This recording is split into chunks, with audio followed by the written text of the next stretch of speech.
That's pretty clean. And there's a motorcycle. So welcome to another video, guys. In this video, we're gonna discuss something that a lot of people actually freaked out about in my other videos, the E92 M3 paint correction, as well as the Golf. And in those videos, I foamed the car and then I used my wash mitt. So as you guys already saw, rinsed, foamed. Now I have my wash mitt ready and I'm going to wash the car. So the point of this video is not to show you washing my entire car, but it's rather to explain why I use the certain wash procedure that I use. Wow, it's a beautiful day for nice rides. So what I was saying is a lot of people were saying after you foam, you should rinse it, foam again, and then you should go back to use your wash mitt. And that's an extra step. So that's an extra foam and that's an extra rinse.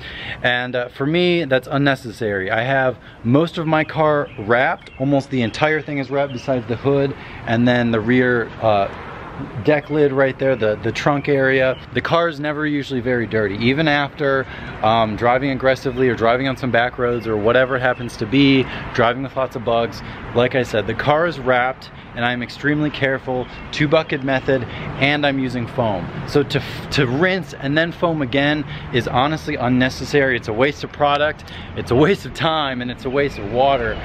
So that's the reason why I don't take those extra 2 steps that a lot of you guys have mentioned. Oh, you're not supposed to touch it, you're gonna scratch it.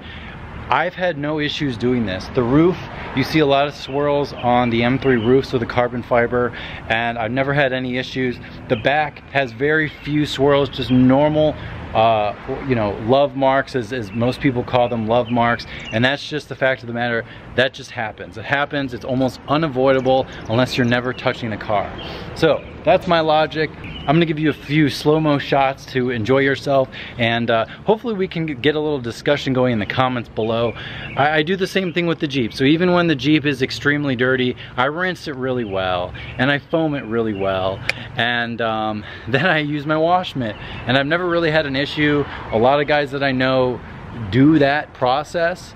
Having the Adams, which I use Adams car shampoo, sit on the car doesn't really do anything. And I was actually talking to a few detailing guys. We have like a little group chat going.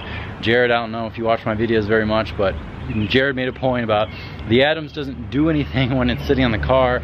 It's really just lubrication more than anything. I have CarPro Reset, which I do use from time to time. You're supposed to use that when you have coating. And CarPro Reset is good to let sit on the car. So if anything, you might want to use that.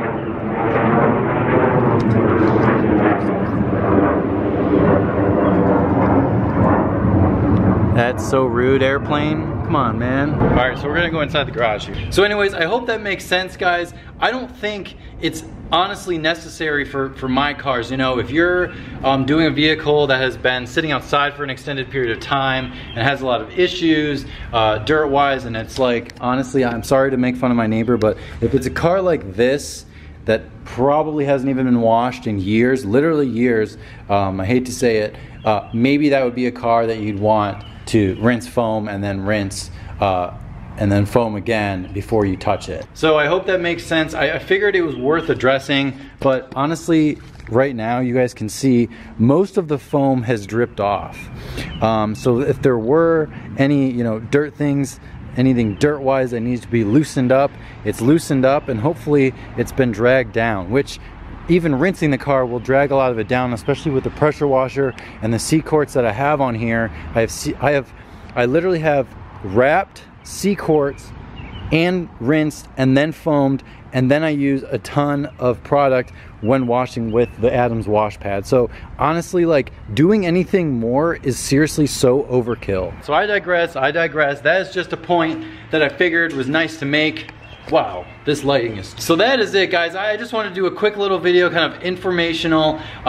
Feel free to tear me apart in the comments again. If you really disagree, that's fine. Let me know what you use. I think that the 2-bucket method with grit guards is kind of the standard from the basic bucket procedure. The foaming, the rinsing, the using the wash pad, what wash pad, how many wash pads, how many times you rinse it, all that is always up for debate, it seems like. But this is what I've been doing. You know, you sort of learn it over time, you ask people, you watch how they do it, and it works fine. I mean, I don't see the big issue. So that's gonna be it. All the links are in the description below as far as drying and everything. So I'll put all the towels and stuff I use below, and all the products I use as well. I usually have those in the description, but I'll make sure to make sure I don't miss anything.